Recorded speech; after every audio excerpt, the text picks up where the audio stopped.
Senator Robert Jauch, 25th Senate District in the state of Wisconsin. You were just telling me about getting signatures and your own experience with getting signatures just to run every election year, and you were talking in reference to this recent recall. Can you just tell me what you just talked about? It's remarkable how emotionally charged people are, how willing they are to spend the time collecting these tens of thousands of signatures. Last year when I was a candidate for office, our requirement was 400 minimum, 800 maximum, and generally you're lucky if you get 11 or 1,200. Right. And to be able to get thousands of signatures in a matter of a couple of days really demonstrates the overwhelming passion by average citizens, average Wisconsin citizens, who simply are very dissatisfied and see the recall as the only tool where they can hold Governor Walker accountable. He claims that this is being promoted by outside interest groups. There'll be 550 to 700,000 Wisconsin citizens who are signing the recall election petitions because they want another election to hold him accountable. There's a very strong there's a number of public workers that are involved in this recall. I was here the other day and saw quite a few of them. That's another, Governor Walker's said the union's behind this. And any comment on that? I actually disagree with him that they're behind it.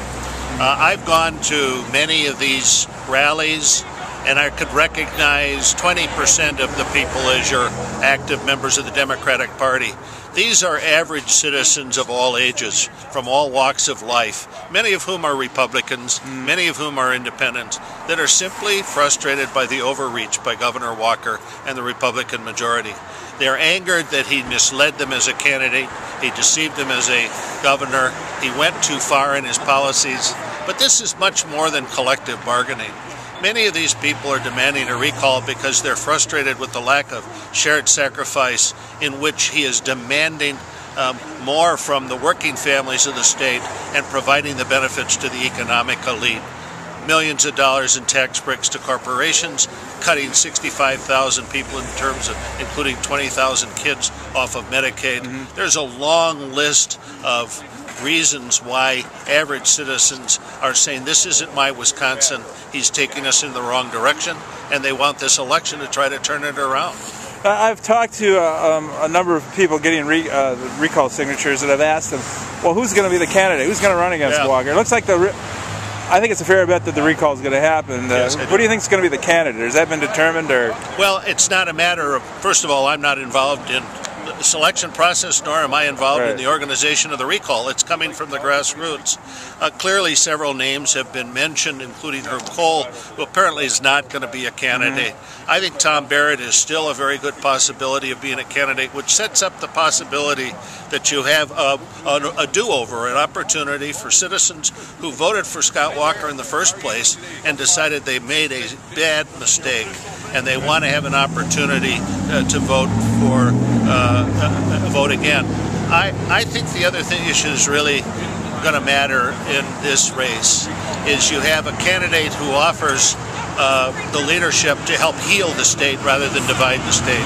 Well, Senator Feingold's name was a name put out there, but he said he's not interested in running.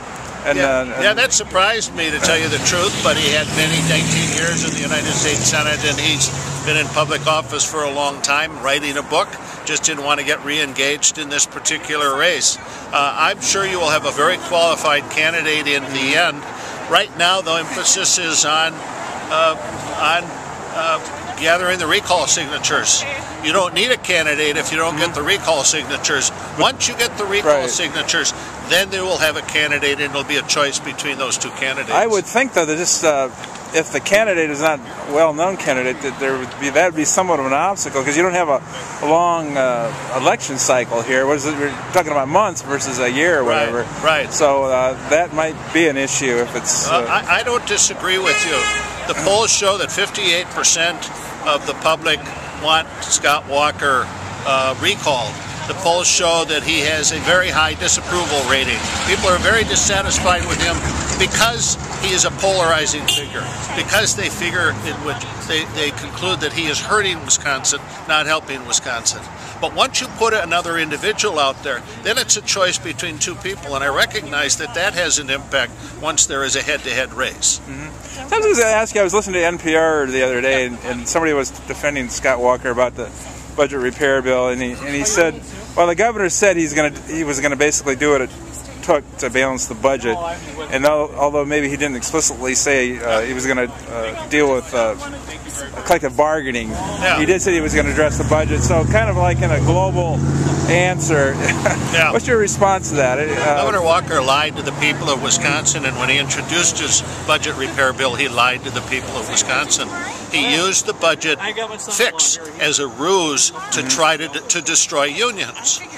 The fact is that I offered Governor Walker a compromise that enabled the taxpayers to be protected by requiring increased payments by public employees for health benefits and pension benefits. And he wasn't interested in that.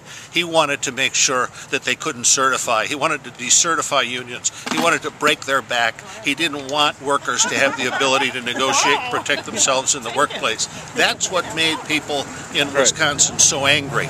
It wasn't the economic stuff. It was the fact that he was trying to punish workers and restrict their ability to be protected in the workforce. In Ohio, they had an opportunity to veto the legislation, and in overwhelming numbers they did. In Wisconsin, we can't veto the legislation as a public. We can recall the governor, and that's part of the reason. Now remember, it isn't just collective bargaining. It's the attack on our social safety net. It's the attack on public education. It's the dismantling of higher education. It is the refusal to invest in resources to give workers the tools to get the jobs, skills to get the jobs that companies need. It is the decision to create a voter suppression law that makes it harder for people to exercise their right to vote. Are you talking about the voter ID? It is a whole pattern of actions in which Wisconsin citizens have concluded that he's taking us in a direction that we can't even recognize our state as it's been known for 100 years or longer.